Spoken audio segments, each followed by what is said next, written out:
ಬೇಳೂರ ಬಾಣೆ. ಬೇಳೂರ ಬಾಣೆ ಅಂದ್ರೆ ತಾಲೂಕಿನ ಜನರಿಗೆ, ಪ್ರವಾಸಿಗರಿಗೆ, ಅದರಲ್ಲೂ ಮುಗ್ಧ ಮನಸ್ಸಿನ ಮಕ್ಕಳಿಗೆ ಮುಗಿಲು ಮುಟ್ಟುವ ಹರುಷದ ತಾಣ. ಈ ಬಾಣೆ ನೊಂದ ಮನಸ್ಸಿಗೆ, ಕನಸು ಕಾಣುವ ಕಣ್ಣಿಗೆ ಮುಗಿಲ ಮನೆ. ಆದ್ರೆ ಹಬ್ಬ ಹರಿದಿನಗಳಲ್ಲಿ ಬರುವ ನೆಂಟರಿಗೆ, ಮದುವೆ ಸಮಾರಂಭಗಳಿಗೆ ಬರುವ ಸಂಬಂಧ ಸ್ನೇಹಿತರಿಗೆ ಇತ್ತ ಕಡೆ ಬಂದ್ರೆ ಬೃಂದಾವನದಂತೆ ಕಾಣ್ತಿತ್ತು. ಇನ್ನು ತಾಲೂಕಿನ ಸುತ್ತಮುತ್ತಲಿನ ಪ್ರವಾಸಿ ತಾಣಗಳನ್ನ ವೀಕ್ಷಿಸಲು ಬರುವ ಪ್ರವಾಸಿಗರಿಗೆ ವಿಶ್ರಾಂತಿ ಪಡೆದು ಪ್ರಕೃತಿಯ ಸೊಬಗನ್ನ ಸವಿಯಲು ಪ್ರಕೃತಿಯೇ ದಾರಿ ಎರೆದು ಕೊಟ್ಟಂತಿದ್ದ ಭೂಮಿಯಾಗಿತ್ತು ಈ ನಮ್ಮ ಬೇಳೂರ ಬಾಣೆ. ಈ ದಾರಿಗೆ ಬಂದು ನಿಂತವರು ಫೋಟೋ ಕ್ಲಿಕ್ಕಿಸದೆ ಹೋದ ಉದಾಹರಣೆಯೇ ಇಲ್ಲ. ಈ ಜಾಗದಲ್ಲಿ ಅನೇಕ ಸಿನಿಮಾಗಳು ಚಿತ್ರಿಸಿ ತೆರೆಯ ಮೇಲೆ ಬಣ್ಣ ಕಟ್ಟಿ ವಿನೂತನ ಹೆಸರಿಟ್ಟು ಈ ಜಾಗವನ್ನ ಬಣ್ಣಿಸಿದ್ದಾರೆ. ಹೀಗೆ ಈ ಪ್ರಕೃತಿಯ ಮಡಿಲನ್ನ ಎಷ್ಟು ಹಾಡಿ ಹೊಗಳಿದರೂ ಸಾಲದು.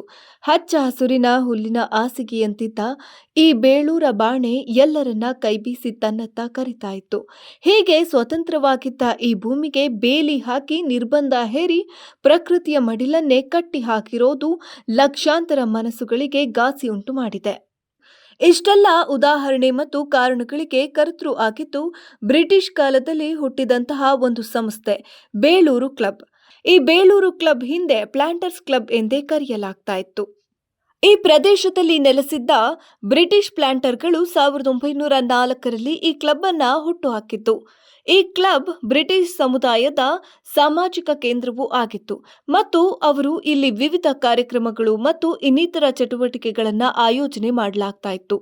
ಭಾರತವು ಬ್ರಿಟಿಷ್ ಆಳ್ವಿಕೆಯಿಂದ ಸ್ವತಂತ್ರ ಪಡೆದ ನಂತರ 1947ರಲ್ಲಿ ಇದನ್ನ ಬೇಳೂರು ಗಾಲ್ಫ್ ಕ್ಲಬ್ ಎಂದು ಮರುನಾಮಕರಣ ಮಾಡಲಾಯಿತು.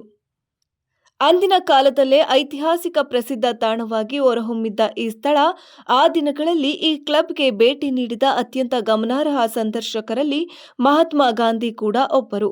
ಇವರು 1934ರಲ್ಲಿ ಕರ್ನಾಟಕ ಪ್ರವಾಸದ ಸಮಯದಲ್ಲಿ ಇಲ್ಲಿ ಒಂದು ರಾತ್ರಿ ತಂಗಿದ್ರು ಎನ್ನಲಾಗಿದೆ. ಜವಾಹರ್ಲಾಲ್ ನೆಹರು, ಇಂದಿರಾ ಗಾಂಧಿ, ರಾಜೀವ್ ಗಾಂಧಿ, ಆರ್.ಕೆ. ನಾರಾಯಣ್, ಎಂ.ಎಫ್. ಹುಸೇನ್ ಮತ್ತು ಅಮಿತಾಬ್ ಬಚ್ಚನ್ ರಂತಹ ಹಲವಾರು ಗಣ್ಯರು ಮತ್ತು ಸೆಲೆಬ್ರಿಟಿಗಳು ಈ ಕ್ಲಬ್ಗೆ ಭೇಟಿ ನೀಡಿದ್ದಾರೆ. ಅಂದಿನಿಂದ ಇಂದಿನವರೆಗೂ ಈ ಪ್ರದೇಶದಲ್ಲಿ ಬೇಲಿ ಬಂದೋಬಸ್ತ್ ಯಾವುದು ನಿಯೋಜನೆ ಮಾಡಿರಲಿಲ್ಲ. ಆದರೆ ಇತ್ತೀಚೆಗೆ ತನ್ನದಲ್ಲದ ಜಾಗಕ್ಕೆ ಸುತ್ತಮುತ್ತ ಎಲ್ಲ ಬೇಲಿ ಹಾಕಿ ಬ್ರಿಟಿಷ್ ಸರ್ವಾಧಿಕಾರ ಧೋರಣೆ ತೋರ್ತಾ ಇರೋದು ಸಾರ್ವಜನಿಕರ ಕೆಂಗಣ್ಣಿಗೆ ಗುರಿಯಾಗಿದೆ. ಈ ಕ್ಲಬ್ಗೆ ಸೇರಿದ ಆಸ್ತಿ 29 ಎಕರೆ 30 ಸೆಂಟ್ ಮಾತ್ರ. ಆದರೆ ಇದಕ್ಕೆ ಹೊಂದಿಕೊಂಡಂತಿರುವ ಮುರುಘಮಠದ ಜಾಗ 11 ಎಕರೆ, ಪ್ರವಾಸೋದ್ಯಮ ಇಲಾಖೆಯ 7.12 ಎಕರೆ, ಕಂಡಗ 3 ಎಕರೆ, ಉರುಡುವೆ 2.5 ಎಕರೆ ಸೇರಿದಂತೆ ತನ್ನದಲ್ಲದ ಜಾಗ ಎಲ್ಲವನ್ನ ಆಕ್ರಮಿಸಿಕೊಂಡಿದ್ದಾರೆ. ಇಷ್ಟೆಲ್ಲ ಪ್ರದೇಶವನ್ನ ಆಕ್ರಮಿಸಿ ಬೇಲಿ ಹಾಕಿಕೊಂಡಿದ್ದು, ಬೇಲಿ ಹಾಕುವ ಸಂದರ್ಭ ಯಾವುದೇ ಇಲಾಖೆಯ ಅನುಮತಿ ಪಡೆದಿಲ್ಲ.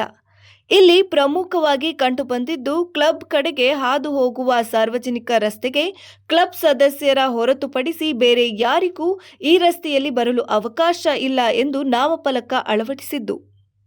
ಈಗಿನ ಬೇಳೂರು ಕ್ಲಬ್ ಸಂಸ್ಥೆ ಬ್ರಿಟಿಷ್ ಆಡಳಿತವನ್ನ ಮತ್ತೆ ಮುನ್ನೆಲೆಗೆ ತಂದಿದ್ದಾರೆ ಎಂಬುದು ಎದ್ದು ಕಾಣ್ತಾ ಇದೆ.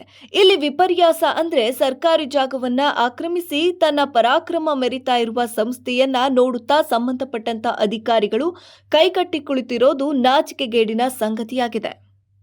ಒಬ್ಬ ಬಡವ ಕೂಲಿ ಕಾರ್ಮಿಕ ತಾನು ಮನೆ ಕಟ್ಟಲು 3 ಸೆಂಟ್ ಜಾಗಕ್ಕೆ ತನ್ನ ಜೀವಿತ ಅವಧಿಯವರೆಗೂ ಹೋರಾಡ್ತಾನೆ, ಶ್ರಮಿಸ್ತಾನೆ. ಆದರೂ ಅವನಿಗೆ 3 ಸೆಂಟ್ ಜಾಗ ಪಡೆಯಲು ಕಷ್ಟ ಸಾಧ್ಯವಾಗುತ್ತೆ. ಇನ್ನು ಒಬ್ಬ ರೈತ ಬೆಳೆ ಬೆಳೆದ ಜಮೀನು ಸರ್ಕಾರದ್ದು ಅಂತ ಕಂಡು ಬಂದ್ರೆ ಕೂಡಲೇ ಅದನ್ನ ನಾಶ ಮಾಡಲು ಮುಂದಾಗ್ತಾರೆ. ಹೀಗಿರುವಾಗ ಇತ್ತೀಚಿನ ಕಾಲಘಟ್ಟದಲ್ಲಿ ಉಳ್ಳವರಿಗೆ ಅಧಿಕಾರಿಗಳು ಮಣೆ ಹಾಕ್ತಾ ಇರೋದು ಸಾರ್ವಜನಿಕರಲ್ಲಿ ಸಂಶಯ ಉಂಟು ಮಾಡಿದೆ. ಇಲ್ಲಿ 10 ಸಂಘಟನೆಗಳು ಇದ್ರೂ ಸಂದರ್ಭಕ್ಕೆ ಸಮಯೋಚಿತವಾಗಿ ಹೋರಾಟ ಮಾಡುತ್ತವೆ ವಿನಃ ಕಾಲಕಾಲಕ್ಕೂ ಹೆಸರಾಗಿ ಉಳಿಯುವ ಈ ನಾಡಿನ ಆಸ್ತಿ ಉಳಿವಿಗಾಗಿ ಯಾವ ಒಂದು ಸಂಘಟನೆಯೂ ಮುಂದೆ ಬರ್ತಿಲ್ಲ. ಇನ್ನು ಈ ಜಾಗವನ್ನ ಉಳಿಸುವ ನಿಟ್ಟಿನಲ್ಲಿ ನಮ್ಮ ಭೂಮಿ, ನಮ್ಮ ಹಕ್ಕನ್ನ ಪಡೆದೇ ತೀರುತ್ತೇವೆ ಎಂದು ವಕೀಲರ ತಂಡ ಪಣ ತೊಟ್ಟು ಮುಂದೆ ಬಂದಿದ್ದು, ಇದರಲ್ಲಿ ಹಿರಿಯ ವಕೀಲರಾದ ಕಾಟಲಮನೆ ವಿಠ್ಠಲ್ ಗೌಡ ಅವರ ನೇತೃತ್ವದ ತಂಡ ಹೋರಾಟಕ್ಕೆ ಮುಂದಾಗಿದೆ. ಹೋರಾಟಕ್ಕೆ ಸಾರ್ವಜನಿಕರು ಹಾಗೂ ಸುತ್ತಮುತ್ತಲಿನ ಗ್ರಾಮಸ್ಥರು ಬೆಂಬಲ ಸೂಚಿಸಿದ್ದು, ಕಾನೂನಿನ ಹೋರಾಟದ ಜೊತೆಗೆ ಸಂಬಂಧಪಟ್ಟಂತಹ ಇಲಾಖೆಯ ಎದುರು ಅನಿರ್ದಿಷ್ಟ ಅವಧಿ ಹೋರಾಟಕ್ಕೆ ಇಳಿಯಲು ಸಿದ್ಧರಾಗಿದ್ದಾರೆ. ಈಗಾಗಲೇ ಇವರ ಹೋರಾಟದ ಫಲವಾಗಿ ಈ ಭಾಗದ ಸರ್ವೆ ಕಾರ್ಯಗಳು ಎಲ್ಲ ಪೂರ್ಣಗೊಂಡಿದ್ದು 2 ದಿನಗಳಲ್ಲಿ ವರದಿ ನೀಡುತ್ತೇವೆ ಎಂದು ಅಧಿಕಾರಿಗಳು ತಿಳಿಸಿದ್ದಾರೆ. ನೋಡಿ, ನಾನು ಕಾಟನಮನೆ ವಿಠ್ಠಲಗೌಡ ಅಂತ, ಬೇಳೂರು ಬಾಣೆ ಹಿತರಕ್ಷಣಾ ಸಮಿತಿ ಅಧ್ಯಕ್ಷರು, ಮತ್ತಿಲ್ಲಿ ನಾನು ಮಾಜಿ ಪ್ರೆಸಿಡೆಂಟ್ ಕೂಡ ಆಗಿದ್ದೆ. ಹಿಂದೆ ಇಲ್ಲಿ ನಾನು ವಕೀಲರ ಸಂಘದ ಪ್ರೆಸಿಡೆಂಟ್ ಕೂಡ ಆಗಿದ್ದೆ. ನೋಡಿ, ತಮಗೆಲ್ಲ ಗೊತ್ತಿರುವಾಗೆ ಬೇಳೂರು ಕ್ಲಬ್ ಏನಿದೆ, ಬೇಳೂರು ಬಾಣೆ, ಈ ಬೇಳೂರು ಕ್ಲಬ್ನವ್ರಿಗೆ ಅಧಿಕೃತವಾಗಿರ್ತಕ್ಕಂಥದ್ದು 29 ಎಕರೆ 30 ಸೆಂಟ್ಗಳು ಮಾತ್ರ. ಇವ್ರು ಏನು ಮಾಡ್ತಾರೆ ಅಂತೇಳಿ ದುರಾಸೆಗೆ ಬಿದ್ದು ಹೆಚ್ಚುವರಿ ಜಾಗವನ್ನು ಫೆನ್ಸಿಂಗ್ ಮಾಡ್ಕೊಂಡು ಬರ್ತಾರೆ. ಅದು ಯಾವುದ್ಯಾವುದು ಅಂತ ಹೇಳಿದ್ರೆ, ಒಂದು 15-16ರಲ್ಲಿ ಡಿ ಸಿ ಅವರು, ಮಡಿಕೇರಿ ಡಿ ಸಿ ಅವರು 15-16ರಲ್ಲಿ ಪ್ರವಾಸೋದ್ಯಮ ಇಲಾಖೆಗೆ ರಿಸರ್ವ್ ಮಾಡಿದರು. ಅದು 7 ಎಕರೆ 12 ಸೆಂಟು 143/2ರಲ್ಲಿ. ಆ 7 ಎಕರೆ 12 ಸೆಂಟಿಗೆ ಬೇಲಿ ಹಾಕ್ತಾರೆ. ಮತ್ತು ಮುರುಘರಾಜೇಂದ್ರ ಮಠಕ್ಕೆ ಸೇರಿದಂಥ 11 ಎಕರೆ ಜಾಗಕ್ಕೆ ಬೇಲಿ ಹಾಕೊಳ್ತಾರೆ. ಅಲ್ಲದೆ ಆ ಬೇಳೂರು ಬಾಣೆಯಲ್ಲಿರುವಂತಹ ಕಡಂಗ ಜಾಗಕ್ಕೆ ಬೇಲಿ ಹಾಕೊಳ್ತಾರೆ, ಪೈಸೇರಿಗೆ ಬೇಲಿ ಹಾಕತ್ತಾರೆ. ಹಾಗೆ ಗ್ರಾಮ ನಕಾಶೆಯಲ್ಲಿರುವಂತಹ ದಾರಿಗೆ, ಏನು ಪ್ಲ್ಯಾನ್ ರೋಡ್ ಅಂತ ಹೇಳ್ತೀವಿ, ಅದಕ್ಕೆ ಅನಧಿಕೃತವಾಗಿ ಕಾಂಕ್ರೀಟ್ ರಸ್ತೆಯನ್ನು ಮಾಡ್ಕೊಂಡು ಬಿಗಿನಿಂಗಲ್ಲೇ ಎಂಟ್ರಿ ಓನ್ಲಿ ಫಾರ್ ಮೆಂಬರ್ಸ್ ಅಂತ ಹಾಕ್ಕೊಂಡು ಸಾರ್ವಜನಿಕರನ್ನು ತಡೆ ಹಿಡಿಯುವಂಥ ಕೆಲಸ ಮಾಡ್ತಾರೆ. ಅಲ್ಲದೆ ಕ್ಲಬ್ ಮುಂಭಾಗದಲ್ಲಿ ಊರುಡುವ ಜಾಗಕ್ಕೂ ಕೂಡ ಇವರು ಎಂಟ್ರಿ ಕೊಡಲಿಕ್ಕೆ ಬಿಡೋದಿಲ್ಲ.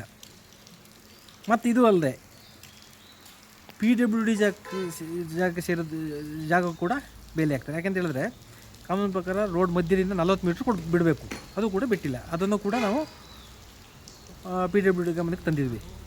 ಈ ಎಲ್ಲ ವಿಚಾರಗಳನ್ನು ಕೂಡ ನಾವು ಸಂಬಂಧಪಟ್ಟ ಇಲಾಖೆಗಳ ಗಮನಕ್ಕೆ ತಂದಿದ್ವಿ. ಈಗ ಮೊನ್ನೆ ಸೋಮವಾರಪೇಟೆ ತಹಶೀಲ್ದಾರ್ ಅವರು ಶ್ಲಾಘನೆ ಮಾಡಬೇಕು, ಅವ್ರನ್ನ ADLR ಅವರಿಗೆ ಒಂದು ಅಧಿಕೃತ ಆದೇಶವನ್ನು ಮಾಡಿ ಆ ವ್ಯಾಪ್ತಿಯೊಳಗೆ ಯಾವ್ಯಾವ ಸರ್ವೆ ನಂಬರ್ ಸೇರ್ತದೆ, ಅವ್ರೇನು ಬೇಲಿನ ಹಾಕಿದ್ದಾರೆ, ಯಾವ್ಯಾವ ಏರಿಯಾಗಳು ಸೇರ್ತಿರ್ತದೆ ಅಂತೇಳಿ ರಿಪೋರ್ಟ್ ಕೊಡಲಿಕ್ಕೆ ಒಂದು ಆದೇಶ ಮಾಡಿದರು. ಆ ಪ್ರಕಾರ 27 ಸರ್ವೇನೂ ಆಯಿತು.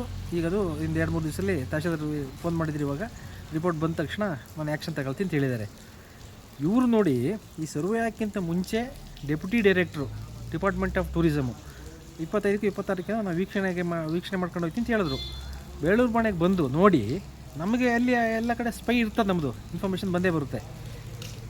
ಬೇಳೂರು ಬಾಣೆ ನೋಡಿ ಏನು ಮಾಡ್ತಾರೆ ಅಂತ ಹೇಳಿದ್ರೆ, ಸುಮ್ಮನೆ ಅವ್ರು ಏನು ಕೆಲಸ ಉಂಟು ಅದನ್ನು ಮಾಡ್ಕೊಂಡು ಹೋಗಬೇಕು. ಬೇಳೂರು ಕ್ಲಬ್ಗೆ 3/4 ಗಂಟೆಯಿಂದ 1 ಗಂಟೆ ಬೇಳೂರು ಕ್ಲಬ್ಗೆ ಹೋಗಿ ಕಾಲ ವ್ಯರ್ಥ ಮಾಡಿ ಹೋಗ್ತಾರೆ, ಕಾಲಹರಣ ಮಾಡಿ. ಈ ಉದ್ದೇಶ ಏನು? ಇವ್ರಿಗೆ ಏನೋ ಒಂದು ರಾಜಕೀಯ ಪ್ರಭಾವ ಇರಬೇಕು, ಅಥವಾ ಏನೋ ಡೀಲಿಂಗ್ಸ್ ನಡೆದಿರಬೇಕು ಅಂತ ಅರ್ಥ ಅಲ್ವಾ? ನಾವು ಎಷ್ಟು ಸಲ ವಾರ್ನ್ ಮಾಡಿದ್ರು ಕೂಡ, ಈಗ ಹಿಂದೆ ಕೂಡ 6 ತಿಂಗಳ ಹಿಂದೆಯೇ ಡಿಪಾರ್ಟ್ಮೆಂಟ್ ಆಫ್ ಟೂರಿಸಮ್ಗೆ ಅದನ್ನು ಹದ್ದುಬಸ್ತು ಮಾಡಿಕೊಟ್ಟು ಎಲ್ಲ ಡೆಮಾರ್ಕೆಟ್ ಆಗಿದೆ, ಸ್ಕೆಚ್ ಕೂಡ ಮಾಡಿಕೊಟ್ಟಿದ್ದಾರೆ. ಈ ಮೊನ್ನೆ ಸರ್ವೆ ರಿಪೋರ್ಟಿಗೆ ಕಾಯೋಂಥ ಅವಶ್ಯಕತೆ ಇಲ್ಲ. ಅಲ್ಲ, ಇವರು ಅದನ್ನು ಇಮಿಡಿಯೇಟಾಗಿ ಬೇಲಿ ಮಾಡಬೇಕು. ಇಲ್ಲ ಅಂತೇಳಿ ಬೇಲಿ ಕ್ಲಬ್ದವ್ರನ್ನ ತೆರವುಗೊಳಿಸ್ಬೇಕು. ಎರಡೂ ಮಾಡ್ತಾಯಿಲ್ಲ ಇವರು. ಮೊನ್ನೆ ಒಂದು ಸಲ ಫೋನ್ ಮಾಡಿದ್ದೆ, 2 ದಿವಸ ಟೈಮ್ ಕೊಟ್ಟಿದ್ದೆ. ಇವತ್ತು ಫೋನ್ ಮಾಡಿದಾಗ 7 ದಿವಸ ಟೈಮ್ ತಗೊಂಡಿದ್ದೆ. ಇವತ್ತಿಂದ 7 ದಿವಸ, 1 ವಾರ. ಅದಕ್ಕೆ ಈ ಮೂಲಕ ಅವರಿಗೆ ಒಂದು ಎಚ್ಚರಿಕೆಯನ್ನು ಕೂಡ ಕೊಡ್ತಾಯಿದ್ವಿ. ತುಂಬ ಅಡ್ವೊಕೇಟ್ಸು ಈ ವಿಚಾರದಲ್ಲಿ ಸಪೋರ್ಟ್ ಇದ್ದಾರೆ, ಬುದ್ಧಿವಂತರು ಸಪೋರ್ಟ್ ಇದ್ದಾರೆ, ಮತ್ತು ಎಲ್ಲ ಸಾರ್ವಜನಿಕರು ಕೂಡ ರೊಚ್ಚಿಗೆದ್ದಿದ್ದಾರೆ. ಈ 7 ದಿವಸದೊಳಗೆ first deputy director department of tourism ಏನಿದ್ದಾರೆ, 7 ದಿವಸದೊಳಗೆ ಆ ಬೇಲಿನ ತೆರವುಗೊಳಿಸ್ಬೇಕು. ತೆರವುಗೊಳಿಸ್ತಾ ಇಲ್ಲದಂಥ ಒಂದು ಸನ್ನಿವೇಶವನ್ನು ಬಂದ ನಂತರ ನೀವು ಯಾವ ರೀತಿ ಕ್ರಮ ತಗೊಳ್ಳೋಕ್ಕೆ ರೆಡಿ ಇದ್ದೀರಿ ಸರ್? ನಾವು ನೋಡಿ, ಡಿಪಾರ್ಟ್ಮೆಂಟ್ ಆಫ್ ಟೂರಿಸಮ್ ಇಲಾಖೆ ಮುಂದೆ ಧರಣಿ ಕೂರ್ತೀವಿ ಫಸ್ಟು. ಒಂದು ಮತ್ತು ನೆಕ್ಸ್ಟ್ ಸ್ಟೆಪ್ ಏನಂತ ಹೇಳಿದ್ರೆ, ಅಮರಣಾಂತಿಕ ಒಂದು ಉಪವಾಸ ಸತ್ಯಾಗ್ರಹ ಕೂಡ ಮಾಡುವಂಥ ಯೋಚನೆಯಲ್ಲಿದ್ದೀವಿ. ಅಲ್ಲದೆ ಕಾನೂನು ಕ್ರಮ ಕೂಡ, ಕಾನೂನು ರೀತಿ ಕೂಡ ಹೋರಾಟ ಆಗ್ತದೆ. ಅದಕ್ಕೆ ಸಪ್ರೇಟ್ ಕೋರ್ಟೇ ಇದೆ. ಲ್ಯಾಂಡ್ ಗ್ರ್ಯಾಬರ್ಸಿಗೆ ಸಪ್ರೇಟ್ ಕೋರ್ಟು ಇದೆ, ಮತ್ತು ಹೈಕೋರ್ಟು ಇದೆ. ಹೈಕೋರ್ಟ್ಗೂ ರಿಟ್ ಹಾಕ್ಬೋದು. ಅದೆಲ್ಲ ಕೊನೆ ಅಸ್ತ್ರ. ಇದೆಲ್ಲ ಮುಗಿದ ಮೇಲೆ ಅಷ್ಟು ರಿಸ್ಕ್ ತಗೊಳಕ್ಕೆ ಹೋಗಲ್ಲ ನಾವು. ಈಗ ಸಾರ್ವಜನಿಕರಿಗೆ ತೊಂದರೆ ಮಾಡಿದ್ದಾರೆ ಬೇಳೂರು ಕ್ಲಬ್, ಈಗ ಅವ್ರ ಮೇಲೆ ಏನಾದರೂ ಕ್ರಮ ಜಗ್ಗಿಸೋಂಥದ್ದು ಏನಾದರೂ ಮಾಡ್ತೀರಾ? ಈಗ ಏನಾಗ್ತದೆ ಅಂತ ಹೇಳಿದ್ರೆ, ಈಗ ಆಲ್ರೆಡಿ ತಹಶೀಲ್ದಾರು ಇಲ್ಲಿ, ಯಾಕಂತ ಹೇಳಿದ್ರೆ tahsildar administrative head of the taluk, DCAಗೆ administrative head of the district ಇರ್ತಾರೆ. ತಹಶೀಲ್ದಾರ್ ಅವ್ರಿಗೆ ಪವರ್ ಇದೆ. ಅವ್ರಿಗೆ ಈಗ ಆ್ಯಕ್ಷನ್ ತಗೊಳ್ತೀನಿ ಅಂತ ಹೇಳಿದ್ದಾರೆ. ಯಾರು ತಹಶೀಲ್ದಾರ್? ಈ ಟೂರಿಸಮ್ದಿಕ್ಕಲ್ಲ, ಟೂರಿಸಮ್ಗೆ ಆಲ್ರೆಡಿ ಅವ್ರಿಗೆ ಕೊಟ್ಟಾಗಿದೆ. ಈಗ ಟೂರಿಸಮ್ ಅವರು ಅವ್ರ ಆ್ಯಕ್ಷನ್ ತಗೋಬೇಕು. ಆ್ಯಕ್ಚುಲಿ ಅವ್ರೇನೋ ಶಾಮೀಲಾಗ್ದಂಗೆ ಕಾಣ್ತಾ ಇದೆ. ಮತ್ತೇನು ಅಂತ ಹೇಳಿದ್ರೆ ನೀವು ಅರ್ಥ ಮಾಡ್ಕೋಬೇಕು, ಬೇಳೂರು ಕ್ಲಬ್ಗೆ ಭಾರಿ ದೊಡ್ಡವರೇ ಮೆಂಬರ್ ಇರೋದು. ಇಲ್ಲಿ ನಮ್ಮ ಸ್ಥಳೀಯ ಶಾಸಕರು ಸೇರಿದಂಗೆ, ಅಲ್ಲಿ ಮೈಸೂರು ರಾಜವಂಶಸ್ಥರು ಸೇರಿದಂಗೆ ದೊಡ್ಡ ಮಿನಿಸ್ಟ್ರಿಗಳು, ದೊಡ್ಡ ಉದ್ದಿಮೆದಾರರೇ ಇರೋದಲ್ಲಿ ಮೆಂಬರ್ಸ್ಗಳು. ಅವ್ರು ಆ ಇದರಿಂದ ಅವ್ರು ಈ ಥರ ಆಟ ಆಡ್ಕೊಂಡು ಬರ್ತಾ ಇರೋದು. ಯಾಕೆಂತ ಹೇಳಿದ್ರೆ ಬೇಳೂರು ಕ್ಲಬ್ ಅವರಿಗೆ ಮಾನ ಮರ್ಯಾದೆ ಏನಿಲ್ಲ ಅವರಿಗೆ. ಯಾಕೆಂದರೆ ಇಷ್ಟು ಹೋರಾಟ ಆಗಿದೆ, ಮನೆಗೆ ಕೂಡ ವಿಚಾರ ಬಂತು. ಇಷ್ಟು ವಾಲಂಟಿಯರ್ ಅವರು ತೆರವು ಮಾಡಬೇಕಿದೆ ಇಷ್ಟೊತ್ತಿಗೆ. ಇಲ್ಲಿ ಪಾಪದವ್ರನ್ನ ಅಲ್ಲಿ ತಡೀತಾರೆ, ಮತ್ತು ಪಾಪದವರಲ್ಲಿ ಒಳಗಡೆ ಹೋದರೆ ಅದು ಯಾವುದೋ ಬಾರ್ ಕೌಂಟ್ರದ್ದು ಬಿಲ್ ಹಾಕಿ ಅಲ್ಲಿ ಶೂಟಿಂಗ್ ಮಾಡೋರಿಗೆಲ್ಲ ಏನು ಅಲ್ಲಿ ಹೋಗಿ ವಿಡಿಯೋಗ್ರಫಿ ಎಲ್ಲ ಮಾಡ್ತಾರಲ್ಲ, ಅವರಿಗೆ ಅನಧಿಕೃತವಾಗಿ ಫೀಸ್ ಕೂಡ ಕಲೆಕ್ಟ್ ಮಾಡ್ತಾ ಇದ್ದಾರೆ. ಅದು ಕೂಡ ಆ್ಯಕ್ಚುಲಿ ಚೀಟಿಂಗ್ ಆಗ್ತದೆ ಅದು. ಇನ್ನು ಈ ವಿಚಾರವಾಗಿ ಚಕಾರ ಎತ್ತುತ್ತಿರುವವರಿಗೆಲ್ಲ ಗಾಲ್ಫ್ ಕ್ಲಬ್ ಗಾಣ ಹಾಕ್ತಾ ಇದ್ದು, ಕಳೆದೆರಡು ದಿನಗಳ ಹಿಂದೆ ಪ್ರವಾಸೋದ್ಯಮ ಇಲಾಖೆ ಅಧಿಕಾರಿ ಸ್ಥಳ ಪರಿಶೀಲನೆಗೆ ಬಂದ ಸಂದರ್ಭದಲ್ಲಿ ಅವರನ್ನ ಕ್ಲಬ್ಗೆ ಬರಮಾಡಿಕೊಂಡು ಅತಿಥಿ ಸತ್ಕಾರ ಮಾಡಿರೋದು ತಿಳಿದು ಬಂದಿದೆ. ಅಲ್ಲದೆ ಹೋರಾಟಕ್ಕೆ ಮುಂದಾಗಿರುವ ಸೋಮವಾರಪೇಟೆ ವಕೀಲರ ಸಂಘದ ಮಾಜಿ ಅಧ್ಯಕ್ಷರು, ಬೇಳೂರು ಬಾಣೆ ಹಿತರಕ್ಷಣಾ ಸಮಿತಿ ಅಧ್ಯಕ್ಷರಾದ ಕಾಟನಮನೆ ವಿಠ್ಠಲ್ ಗೌಡ ಅವರಿಗೂ ಕೂಡ ಹಣದ ಆಮಿಷ ಒಡ್ಡಿ ಗಾಣಕ್ಕೆ ಸಿಲುಕಿಸಲು ಪ್ರಯತ್ನ ನಡೆಸಿತ್ತು. ಆದರೆ ಇದಕ್ಕೆ ಬಗ್ಗದ ಅವರು ಹೋರಾಟದ ಬಾವುಟವನ್ನ ಎತ್ತಿ ಹಿಡಿದಿದ್ದಾರೆ. ಇನ್ನು ಹಾಕಿರುವ ಬೇಲಿಯನ್ನ ತೆರವುಗೊಳಿಸುವಂತೆ ಅಧಿಕಾರಿಗಳು 7 ದಿನದ ಗಡುವನ್ನ ನೀಡಿದ್ದು, ತಪ್ಪಿದ್ದಲ್ಲಿ ಹೋರಾಟದ ಸ್ವರೂಪ ತೀವ್ರಗೊಳ್ಳಲಿದೆ. ಇದಕ್ಕೆ ಸಾರ್ವಜನಿಕರು ಹೆಚ್ಚಿನ ಬೆಂಬಲವನ್ನ ಸೂಚಿಸಿದ್ದಾರೆ ಎಂದು ಹಿತರಕ್ಷಣಾ ಸಮಿತಿ ಅಧ್ಯಕ್ಷರು ತಿಳಿಸಿದ್ದಾರೆ. ಸಮೀಪದ ಬೇಳೂರು ಬಾಣೆ ಅಂತ ಬೇಳೂರು ಪಂಚಾಯತ್ ವ್ಯಾಪ್ತಿಯಲ್ಲಿದೆ ಇದು. ಇದರಲ್ಲಿ ಗಾಲ್ಫ್ ನಡೆಯುತ್ತದೆ. ಗಾಲ್ಫ್ ಗ್ರೌಂಡು, ಈ ಗಾಲ್ಫ್ ಕೋರ್ಟು ಇದೆಲ್ಲ ಅವರಿಗೆ ಸಂಬಂಧಪಟ್ಟಿರ್ತದೆ. ಆದರೆ ಇದರಲ್ಲಿ ಪೈಸಾರಿ ಜಾಗ ಹಾಗೂ ಒಂದು ಸೈಡಲ್ಲಿ ಊರುಡುವೆ ಹಾಗೂ ಈ ಬೇಳೂರು ಮಠದ ಜಾಗನೂ ಸೇರಿಕೊಂಡಿದೆ. ಈ ಜಾಗ ಯಾವ ರೀತಿ ಇದೆ ಅಂದರೆ, ಸೋಮವಾರಪೇಟೆಗೆ ಯಾರೇ ಪ್ರವಾಸಿಗರು ಬಂದರೂ ಒಂದು ನೋಡೋಂಥ ಸ್ಥಳ ಇದು. ಯಾರೇ ಸೋಮವಾರಪೇಟೆ ಸುತ್ತಮುತ್ತಲಿನ ಯಾರದೇ ಮನೆಗೆ ನೆಂಟರಿಷ್ಟರು ಬಂದರೆ, ಒಂದು ಮದುವೆ ಮುಂಜಿಗಳು ಏನೇ ನಡೆದ್ರೂ ಇಲ್ಲಿಗೆ ಬಂದು ಆಯಾಗಿದ್ದು 1 ಗಂಟೆ ಕಾಲ ಕಳೆದು ಹೋಗ್ತಾ ಇದ್ದಾರೆ. ಈಗ ದಿಢೀರಂತೆ ಇದಕ್ಕೆ ಫೆನ್ಸಿಂಗ್ ಮಾಡೋ ವ್ಯವಸ್ಥೆ ನಡೀತಾ ಇದೆ ಕ್ಲಬ್ ವತಿಯಿಂದ. ಅವರು ಸ್ವಲ್ಪ ಯೋಚನೆ ಮಾಡಿ ಪ್ರವಾಸಿಗರಿಗೆ ಉಪಕಾರ ಆಗಂಗೆ, ಸೋಮವಾರಪೇಟೆ ಅಭಿವೃದ್ಧಿಗೆ ಉಪಕಾರ ಆಗಂಗೆ ಅವ್ರು ಏನೇ ಫೆನ್ಸಿಂಗ್ ಮಾಡಿದ್ರು ಅದಕ್ಕೆ ಒಂದು ಪಬ್ಲಿಕ್ಸ್ ಬಂದು ಒಳಗಡೆ ಎಲ್ಲ ಹೋಗಿ ಬರೋಂಥ ವ್ಯವಸ್ಥೆ ಮಾಡಿ, ಒಂದು ಫೀಸ್ ಕಲೆಕ್ಟ್ ಮಾಡೋದು ಏನಾರು ಮಾಡಿ, ಪಂಚಾಯತಿಯವ್ರ ಹತ್ರ ಡಿಸ್ಕಸ್ ಮಾಡಲಿ, ಅಭಿವೃದ್ಧಿ ಆಗಲಿ. ಸೋಮವಾರಪೇಟೆ ಮೊದಲೇ ಹಿಂದುಳಿದೋಗಿದೆ. ಈ ರೀತಿಯ ಪ್ರವಾಸಿ ತಾಣಗಳನ್ನ ಈ ರೀತಿ ಮುಚ್ಚಿದರೆ ದಿಢೀರಂತ ಪ್ರವಾಸಿಗಳು ಬಂದು ನೋಡಲಿಕ್ಕೆ ಏನು ಸ್ಥಳ ಇಲ್ದಂಗೆ ಆಗುತ್ತೆ. ತುಂಬ ಒಂದು ಸುಂದರ ಪ್ಲೇಸ್ ಇದು. ಅದನ್ನ ನೋಡೋದ್ರಲ್ಲಿ ತಪ್ಪಿಲ್ಲ. ಇದು ಪ್ರಕೃತಿ ಹುಟ್ಟಿಸಿರೋದು. ಯಾವುದೇ ಕ್ಲಬ್ ಅವರು ಈ ರೀತಿ ಹುಟ್ಟಾಕಿರೋ ಗ್ರೀನರಿ ಎಲ್ಲ ಇದು ಪ್ರಕೃತಿ ಕೊಟ್ಟಿರೋದು. ಅದನ್ನ ಜನ ಸವಿಬೇಕು. ಈ ಸವಿಯೋ ವ್ಯವಸ್ಥೆಗೆ ಜನಗಳು ಸ್ಪಂದಿಸಬೇಕು, ಕ್ಲಬ್ ಅವರು ಸ್ಪಂದಿಸಬೇಕು. ನಮ್ಮ ಪಂಚಾಯತಿಯವರು ಸ್ವಲ್ಪ ಮುತುವರ್ಜಿ ತಗೊಂಡು ಕ್ಲಬ್ನೊಂದಿಗೆ ಡಿಸ್ಕಸ್ ಮಾಡಿ, ಒಂದು ಗೂರ್ಖಗಳನ್ನ ಯಾರನ್ನಾರು ಬಿಟ್ಟು ಒಂದು 5-10 ರೂಪಾಯಿನ ಏನಾದ್ರು ಕಲೆಕ್ಟ್ ಮಾಡಿ ಪರ್ಮನೆಂಟಾಗಿ ಪ್ರವಾಸಿಗಳಿಗೆ ಇದರೊಳಗೆ ಎಂಟ್ರೆನ್ಸ್ ಕೊಡಬೇಕು ಅಂತೇಳಿ ನಾ ಜಯ ಕರ್ನಾಟಕ ಸಂಘಟನೆಯಿಂದ ಕೇಳ್ಕೊಳ್ತಾ ಇದ್ದೀನಿ. ಏನೇ ಆಗಲಿ ಹೋರಾಟಕ್ಕೆ ಜಯ ಸಿಗಲಿ ಎಂಬುದೇ ನಮ್ಮ ಆಶಯ. ಎಂದಿನಂತೆ ಜನರು ಸ್ವತಂತ್ರವಾಗಿ ಪ್ರಕೃತಿ ಸೌಂದರ್ಯವನ್ನ ಸವಿಯಲಿ. ಪ್ರಕೃತಿ ರಕ್ಷಣೆ ನಮ್ಮೆಲ್ಲರ ಹೊಣೆ ಎನ್ನುತ್ತಾ ಪ್ರಕೃತಿ ಉಳಿವಿಗಾಗಿ ನಾವೆಲ್ಲರೂ ಶ್ರಮಿಸೋಣ.